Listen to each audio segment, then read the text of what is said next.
Assalamualaikum warahmatullahi wabarakatuh.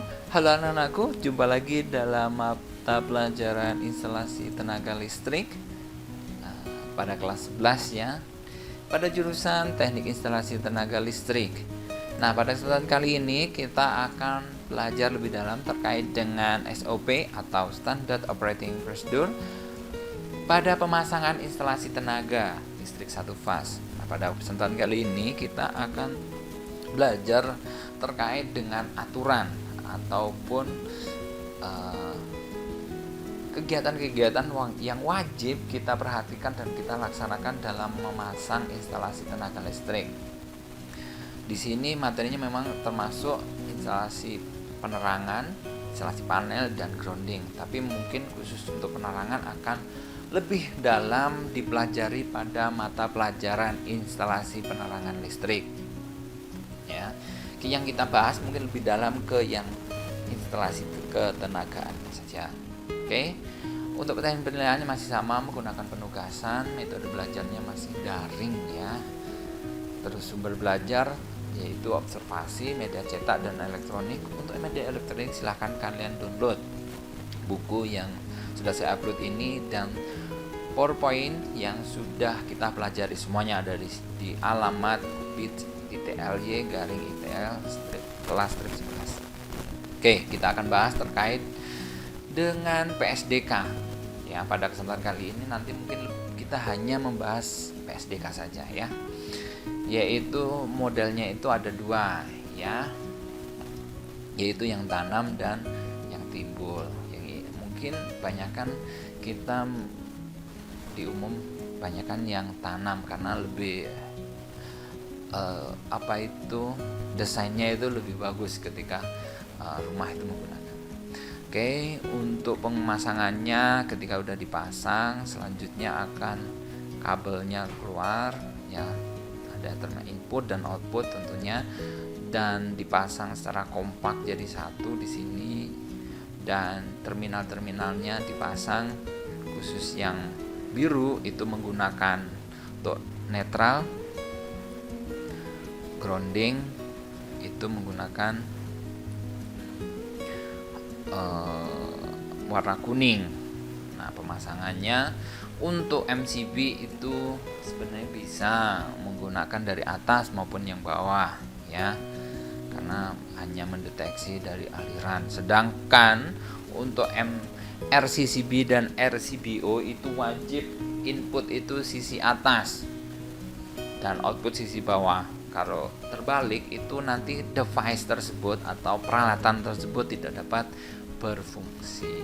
Sehingga yang perlu diperhatikan di sini adalah sisi input dari RCCB dan RCBO itu dari atas.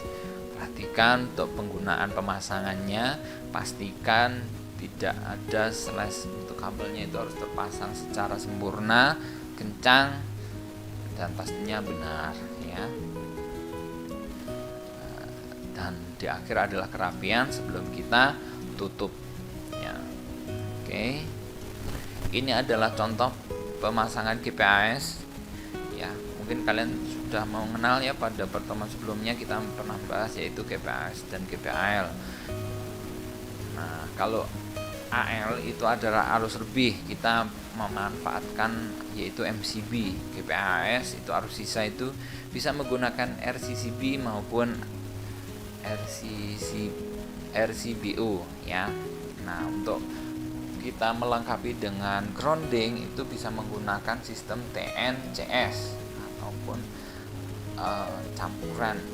Maksudnya di sini adalah sisi input dan output itu grounding dan netralnya digabung ke ground ya. Sedangkan yang sistem TT itu terpisah antara grounding input dan grounding output itu di earthing secara terpisah. Oke, penggunaan dari RCCB itu wajib ya, harus tetap ada, itu adalah MCB-nya wajib ada karena RCCB itu tidak bisa mendeteksi arus lebih ya, hanya dapat mendeteksi yaitu arus sisa ataupun bocor. Oke. perhatikan, berarti di sini ada MCB arus masuk, pasanya masuk lewat sini, keluar dari MCB masuk ke RCCB dan ke beban, sedangkan netral langsung masuk ke RCCB, tentunya wajib masuk RCCB juga, dan di sini di dropkan juga. Ini adalah yang sistem RCS. Oke, jika kalian menggunakan komponen RCBO, berarti itu tidak perlu menggunakan MCB pusat misalnya, berarti langsung, karena RCBO itu adalah gabungan dari RCCB dan MCB ya. Oke, untuk countingnya kita masih sama. Selanjutnya pasar dan netral langsung masuk ke RCBO tersebut. Cukup simple ketika kalian menggunakan RCBO, tapi tentunya ya harganya tentunya lebih mahal daripada RCCB. Oke, mungkin pada kesempatan kali ini mungkin cukup sampai di sini ya, terkait dengan pemasangan dari yaitu GPAS dan GPAL. Untuk kedepannya ketika kita akan bahas terkait komponen-komponen selanjutnya. Mungkin saya cukupkan sampai di sini. Semoga bermanfaat. Akhir kata, wassalamualaikum warahmatullahi wabarakatuh. Terima kasih.